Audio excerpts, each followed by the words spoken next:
I wanted to share this with you. I have been so much in this energy of what is it that I still need to let go of? Why am I in this place of feeling like something in the external needs to change so that I can be free? And I've been talking to my spiritual mentor about this. I've been talking to Byron about this. I've been journaling and talking to myself about it. And, Alana Fairchild in her oracle decks is like, has offered me just incredible wisdom. And I did a past, present, future card. The past and present cards are cards that have come up a lot in my readings in the last year. And since I've gotten this deck, I have never yet chosen this card. It's number 2, Latin Cupio Dissolvio. I'm sure Dissolvi, I'm sure there's a better way to pronounce that. And I want to share this one phrase with you from it because this is phenomenal. It's universally applicable. This oracle brings you a message from spirit. There is a problem in your life that seems very real and substantial. Yet, if you approach it from a more mystical perspective, desiring spiritual connection and healing, the issue can dissolve. This is really powerful. When you find yourself facing a challenge that you want to let go of, if you're like me, sometimes there's like some attachment to that challenge, and there's even justification of like, well, no, this is real. These people are actually treating me like this. They actually are putting pressure on me. They actually are in that energy, and I am absorbing that energy. So how am I supposed to relax? This is real.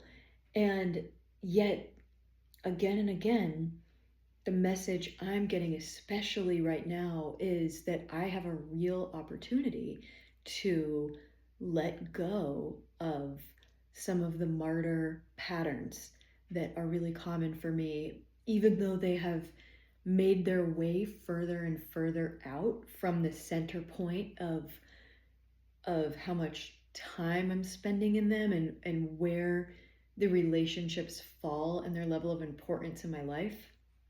Yet the pattern is knocking at the door, asking to be released, but like also really holding on. So getting this message was just phenomenal. And she goes on to share that we do hold on to pain, sometimes out of wanting acknowledgement from someone.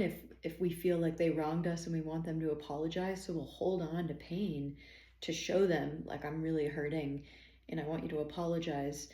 And they probably should, but why go knocking at a door that's never going to open, or go looking for water from an empty well? That's going to keep us in that pain. And then she also shares, sometimes we punish ourselves by holding on to pain, holding impossible and unhelpful standards of human perfection. And that definitely rings true for me. And it's kind of like a trick of the ego of creating an impossible standard that I know I can't reach, so that I can stay in that place of feeling a little bit like not good enough, even though it doesn't feel good. It's like either addictive or safe or serves me, protects me in some way. We've talked about this a lot. I would love for you to reflect for yourself. What are ways that being in a pattern of martyrdom or of pain serves you? Something I was talking to my client about today. How does that serve you? That's really good to understand.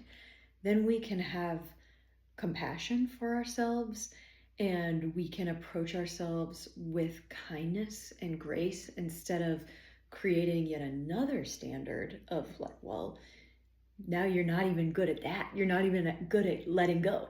And, I get into that cycle of spinning tighter and tighter by pointing out, hey, this is the time to let go, and then like freaking out of like, but I can't let go, so I'm not even good at that. I know that this is a wild pattern, but it's true for a lot of us. There are ways to stay in that riptide. And when we, like Alana says here, desire spiritual connection and healing and approach it from a mystical perspective, then the issue can dissolve. So I'm really going to lean into this, where one, the desire is there, and two, opening up to the idea that it could be solved in unexpected ways, that I could be surprised, that I could be delighted. All of these things are what it means to me to approach it from a mystical perspective, and then to have the desire to heal as opposed to the desire to stay stuck. That those two things can facilitate the issue dissolving, so that the letting go isn't yet another like fire meets fire action of pushing against the boulder that's pressing against us, fighting back on it. That's not what it is. It's opening up to what is for me in this situation. So I'm so happy to be able to share that with you. And many, many thanks to Alana Fairchild and her Oracle decks. I only have two. I know that she's published, I don't know how many, but a lot. And they're just profoundly helpful. And you know what I do is I will pretty much every morning shuffle these up, close my eyes, and I like to kind of really feel into my left hand. I'm right hand dominant, so feel into my left hand of like what card is coming through that's intuitive. Every once in a while a card will fly out of the deck, and then it's like, oh, that's the one.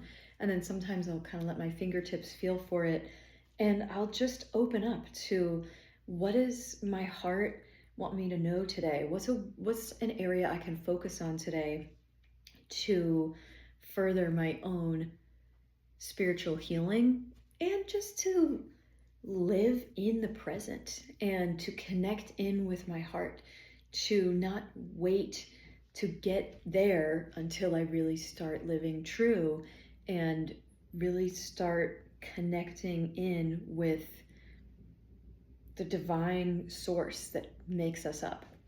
So this is a really big part of my morning routine that facilitates a good bit of journaling and reflection, and even a really positive approach to the day.